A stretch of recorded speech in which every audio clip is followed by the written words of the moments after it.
Hi everyone, आप सबका बहुत बहुत स्वागत है आपके प्यारे से यूट्यूब चैनल पर। आशा है कि आप सब बहुत अच्छे होंगे, स्वस्थ होंगे, तंदुरुस्त होंगे। और बच्चा आरपीएफ कांस्टेबल और एसआई का अब तक आपने फॉर्म जो है वो फिल कर लिया होगा। वैसे तो लास्ट डेट आपकी 14 मई है, आप लास्ट डेट तक भी जा सकते हैं, लेकिन एक सजेशन ये है कि जितना जल्दी हो अब आप अपना फॉर्म जो है वो फिल कर लीजिए, ठीक है।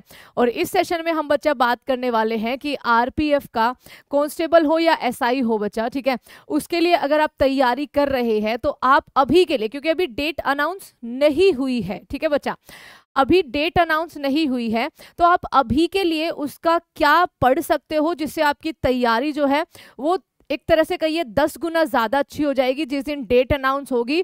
और आपके पास एक लिमिटेड टाइम होगा जिसमें आपको अपनी स्ट्रेटेजी 110% बदलनी पड़ेगी। तो देखते हैं बच्चा, आरपीएफ कांस्टेबल एसआई 15 अप्रैल से फॉर्म इसके शुरू हुए थे, ठीक है। और आपका 15 अप्रैल से इसके फॉर्म शुरू हुए थे, 14 मई जो है इसकी आपकी लास्ट डेट है।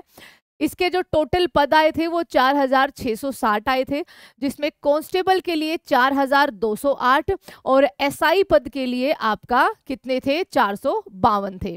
बच्चा कांस्टेबल के लिए आपको केवल 10th पास होना जरूरी है, लेकिन इसके लिए ग्रेजुएशन होना आपका जरूरी है, ठीक है। एज आपका कांस्टेबल के लिए 18 से 28 है और इसके लिए 20 से 28 है। पहले 25 हुआ करती थी। हर रेलवे एग्जाम में 3 साल का एज रिलैक्सेशन आपको आगे भी मिलेगा और पीछे भी मिला है इस साल के लिए, ठीक है। तो ये चीज ध्यान रखनी है आपको, और इस फॉर्म को जरूर जरूर जरूर फिल करिए बच्चा, क्योंकि आप सभी के लिए इसकी जो बाकी एसएससी हो गया, स्टेट लेवल के हो गया, उनसे कम सिलेबस है आपके पास, ठीक है, उनसे कम सिलेबस है। आपको बहुत इजी होगा अगर थोड़ी सी मेहनत करोगे तो इसमें सिलेक्शन लेना। आगे देखिए, इसके सिलेक्शन प्रोसेस में क्या होता है कि आपका एक सीबीटी होगा सबसे पहले, ठीक है, जिसमें आपसे 3 सब्जेक्ट पूछे जाएंगे, मैथ्स, रीजनिंग और जीके।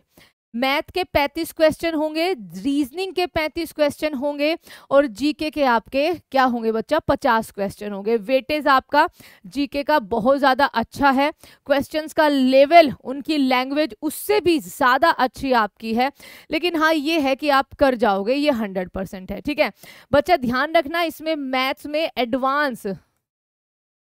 एडवांस मैथ नहीं आता है, ये सबसे बड़ा आपका क्या होता है, प्लस पॉइंट होता है। क्योंकि जब हम अर्थमेटिक पढ़ते हैं ना, जब हम अर्थमेटिक पढ़ते हैं तो बच्चा हमारा एक ऐसा चैप्टर है जो एक बार आपने अगर अच्छा कर लिया, चाहे उसमें आपको 10 दिन लग रहे हो, आपके आगे के 5 से 6 चैप्टर प्लस आपकी जो रीजनिंग है वो उम्दा हो जाती है। मतलब वो इतना बेनिफिट आपको देती है अगर आपने एक चैप्टर को शिद्दत से पढ़ लिया। उसके बाद जीके के बारे में बात करेंगे। रीजनिंग में देखिए आपका कुछ भी नहीं छोड़ते हैं, ये रीजनिंग में सब कुछ पूछा जाता है। बस हाँ ये नहीं है कि आपको बैंकिंग की तरीके से बहुत बड़ी बड़ी पजल दी जाएगी, लेकिन इसमें पजल्स भी आती है, लेकिन छोटी छोटी सिटिंग अरेंजमेंट्स टाइप आपकी पजल्स आ जाती है। तो आपको रीजनिंग की तैयारी इसमें बेहतरीन करनी है ताकि 35 में से 35 जो है वो आप सही करके आए। नेगेटिव मार्किंग आपकी इसमें रेलवे के हर एग्जाम में 1/3 होती है बच्चा। और इसके बाद आपको पीएसटी, ठीक है, 10 गुना बच्चों को लगभग पीएसटी और पीएमटी के लिए बुलाया जाएगा, जिसमें आपका रनिंग होगी, मेल और फीमेल दोनों के लिए, कोई इसमें अदर चांस नहीं होगा। हाइट, उसके बाद मेजरमेंट में आपका इसमें हाइट, लॉन्ग जंप और आपका हाई जंप के लिए आपको लाया जाएगा। और उसके बाद आपका डॉक्यूमेंट वेरिफिकेशन मेरिट के आधार पर, ठीक है। अब देखिए सिलेबस पे चलते हैं बच्चा, और कैसे कैसे आप अपनी तैयारी को अब के लिए, क्योंकि अभी कोई डेट अनाउंस नहीं हुई है, अभी के लिए कैसे आप एक आयाम दे सकते हो कि अभी मैं ये करता हूँ अपना सॉलिड, ठीक है। उसके बाद जिस दिन डेट अनाउंस हो जाएगी उस दिन मैं फुल प्रूफ ऐसी तैयारी कर लूंगा कि आपका बस रिवीजन मेरा रह जाएगा। और ये जरूर करना बच्चा, ठीक है, अभी से लग जाओगे तो सिलेक्शन बहुत ज्यादा आसान हो जाएगा, क्योंकि डेट एकदम रिलीज होते ही कब एग्जाम आ जाता है पता नहीं चलता है। तो देखिए सबसे पहले आपका जीके का ही सिलेबस है। सबसे नंबर 1 आपको जो अपनी प्रायोरिटी पर रखना है कि आपको डेली करंट अफेयर, जहां से आपका मन करे, ठीक है, आपको डेली करंट अफेयर की क्लास सबसे पहले लेनी है, इसको अपनी फर्स्ट प्रायोरिटी पे रखना है। और डेली आपको नोट्स बनाने हैं, ठीक है, डेली आपको नोट्स बनाने हैं, या फिर सिंपल करिए, क्या सिंपल आपको देखो बेस्ट तो डेली वाला रहेगा, या फिर जो आपकी साप्ताहिक पत्रिका जो आपका बहुत हर जगह आपको बुक स्टोर पर मिल जाएगी वो लाइए, और उसको हफ्ते का एक दिन ऐसा रखिए कि आपको यही पढ़ना है, बाकी डेली वाला ज़्यादा बेस्ट रहता है बच्चा, ठीक है। उसके बाद जो दूसरा आपको फोकस करना है कि ठीक है रेलवे की हम तैयारी शुरू कर रहे हैं, क्योंकि बच्चा देखो आपका हिस्ट्री हो गया, पॉलिटी हो गया, इकोनॉमिक्स हो गया, है ना, और ज्योग्राफी हो गया, इनमें आपको पूरा डीप कॉन्सेप्ट पढ़ना पड़ेगा, मतलब बहुत टाइम टेकिंग होते हैं, ठीक है। उसके बाद कहीं जाके आप इनके क्वेश्चन सोल्व कर पाओगे। स्टैटिक जीके एक ऐसा पोर्शन है जिसको आपको हद से ज्यादा डीप नहीं, केवल याद करते हुए चलना है। तो आपको, और आज के टाइम पे स्टैटिक जीके का अपना अलग रोल भी है, ठीक है, बहुत ज्यादा पूछा जाता है, तो आपको अपनी दूसरी प्रेफरेंस देनी है स्टैटिक जीके में आपका यहाँ पर, ठीक है बच्चा, स्टैटिक जीके में आपको आर्ट्स एंड कल्चर को, ठीक है, हर तरह के बच्चा सबसे ज्यादा आजकल यही पूछे जा रहे हैं, ठीक है, आर्ट एंड कल्चर को। उसके बाद आपको बच्चा जो आपके स्पोर्ट्स इवेंट होते हैं, ठीक है, आपके जो स्पोर्ट्स इवेंट होते हैं या फिर जो खेलों से संबंधित कुछ शब्दावली आपकी होती है, रेलवे में बहुत पूछी जाती है, ठीक है, खेलों से संबंधित कुछ शब्दावली होते हैं, कुछ खिलाड़ी होते हैं, उनके कप के नाम होते हैं कि भाई ये कप उसने जीता, डेविस कप, थॉमस कप, उबर कप, ये सारे कप आपको, ठीक है। तो तीसरी प्रेफरेंस में आपको बच्चा ये रखना है, ठीक है। अब इसके बाद जब आपका ये कंप्लीट हो जाएगा, और ये महज 10 से 15 दिन भी आपका नहीं लेंगे, उससे भी कम दिन ही लेंगे, और जब आर्ट और कल्चर को पढ़ो बच्चा तो उनको स्टेट वाइज पढ़िए, और कभी भी ट्रिक का इस्तेमाल मत करिए क्योंकि वो याद नहीं होंगे, ध्यान रखना। पहले उनको अच्छे से समझ के तब उनके बारे में पढ़ना, स्टेट वाइज पढ़ना, और चाहे हो सके तो बुक की हेल्प आप ले सकते हैं, ठीक है, तो वो ज़्यादा बेटर रहेगा। और अभी मैंने कुछ नहीं कहा कि अभी आप मॉक टेस्ट लगाइए, नहीं, अभी ज़रूरत नहीं है बच्चा, पहले अपना सिलेबस जो है वो अच्छे से पूरा करिए, ठीक है। संडे मन करे तो मॉक टेस्ट देकर देख लीजिए, कोई दिक्कत की बात नहीं है, ठीक है। और उसके बाद आपको कहाँ से शुरू करना है बच्चा, देखो हिस्ट्री बहुत ज़्यादा आपकी जान खाएंगी, और हिस्ट्री में आपका सच बताऊं तो रेलवे के अंदर एंशियंट हिस्ट्री से बहुत गिने चुने क्वेश्चन जो है आपके पूछे जाते हैं। आपके जो मेन क्वेश्चन आते हैं वो आधुनिक भारत से आते हैं, ठीक है।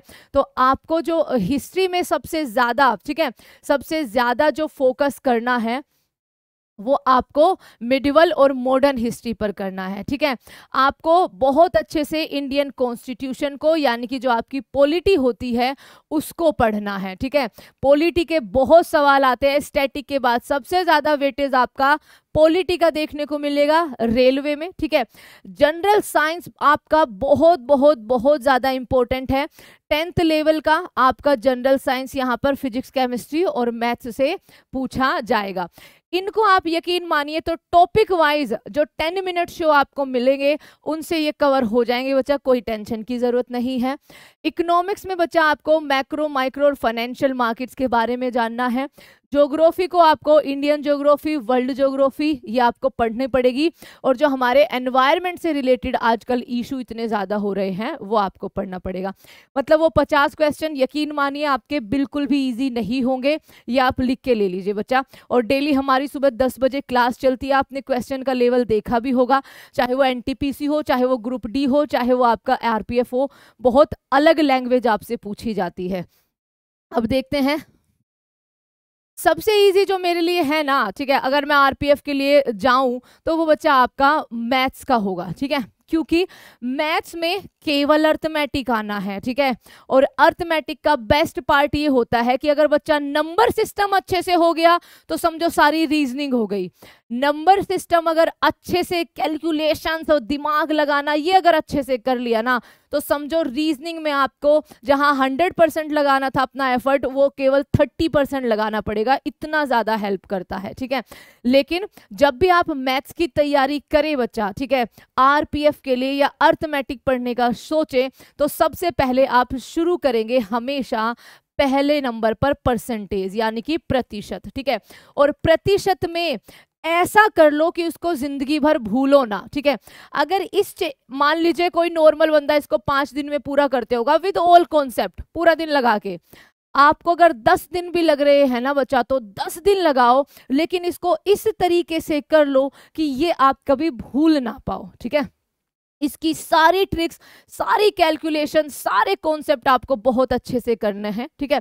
सबसे पहले और सबसे ज्यादा जरूरी आपका परसेंटेज, क्योंकि अगर आपने परसेंटेज कर लिया ना बच्चा, तो आपका यहाँ पर जो प्रॉफिट एंड लॉस है अपने आप हो जाएगा, डिस्काउंट अपने आप हो जाएगा, रेशो प्रपोर्शन अपने आप हो जाएंगे, इंटरेस्ट अपने आप हो जाएंगे, एवरेज अपने आप हो जाएगा। ये जो आगे के चैप्टर है ना, इनमें आपको महज, जहां आपने इसमें 10 दिन लगाए है ना, इनमें आपको एक एक दिन भी नहीं लगेगा, ठीक है। इनमें आपको एक एक दिन भी नहीं लगेगा। एक रेशो और प्रपोर्शन भी है, बिल्कुल, हाँ ये रहा। उसके बाद आपने ये पूरा कर लिया बच्चा परसेंटेज, और उसके आगे के 4-5 चैप्टर आपके अपने आप पूरे हो जाएंगे, ठीक है। इसमें आप जितने दिन लेना चाहे उतने दिन ले सकते हैं, ठीक है, लेकिन कोशिश करिएगा कि अपना टाइम अच्छे से यूटिलाइज करिए। फिर आप पूरे नंबर सिस्टम को पढ़िए, ठीक है। फिर आप पूरे नंबर सिस्टम को पढ़िए, क्योंकि बच्चा नंबर सिस्टम जब आप कर लोगे ना, तो आपकी कैलकुलेशंस इतनी ज़्यादा अच्छी हो जाएगी, जो यहाँ से भी आपकी अच्छी ही होगी, ठीक है।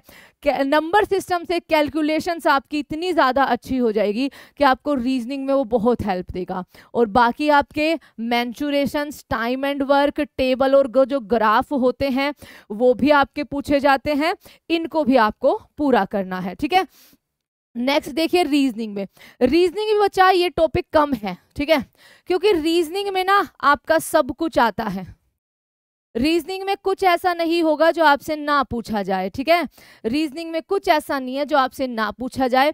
रीजनिंग में आपसे एनालॉजी, ठीक है, मेंटल इमेजिनरी, स्पेशल ओरिएंटेशन, ठीक है, डायरेक्शन टेस्ट वगैरह आपके, इनमें थोड़ी पजल्स भी आपकी आती है, ठीक है। लॉजिकल आपका एनालिसिस आएगा, डिसीजन मेकिंग आएगा, विजुअल मेमोरी आएगा, सिमिलैरिटीज एंड डिफरेंस आएगा, डिस्क्रिमिनेशन आएगा, रिलेशनशिप कॉन्सेप्ट आएगा, सब कुछ आएगा बच्चा इसमें, ठीक है। सिलोगिज्म आएगा, एवरीथिंग, आपकी फिगर इमेजेस आएंगी, सब कुछ आएगा। तो रीजनिंग के लिए तो मैं यही कहूंगी, आपका अगर मैथ, परसेंटेज और नंबर सिस्टम अच्छा, नंबर सिस्टम अगर आपका अच्छा हो गया, तो समझिए आपकी रीजनिंग में 30% आपके एफर्ट लगेंगे।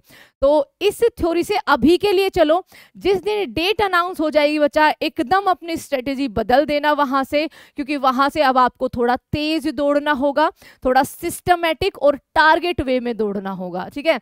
तो ये थी आप सभी के लिए, आरपीएफ के लिए, कि कैसे अभी हमारा स्टडी प्लान हो सकता है। अभी आप कॉन्सेप्ट पे ज्यादा ध्यान दीजिए बच्चा, मन करे तो एक संडे निकाल लीजिए जिस दिन आप खाली मॉक टेस्ट ही दे, ताकि आपको पता लगे कि भाई क्वेश्चन जो है इस तरीके से पूछे जाएंगे। तो जब आपका कॉन्सेप्ट पूरा हो जाए, तब उसका जो भी चैप्टर पूरा हो जाए, उसके प्रीवियस ईयर क्वेश्चन या प्रैक्टिस क्वेश्चन आपको जरूर लगाने हैं।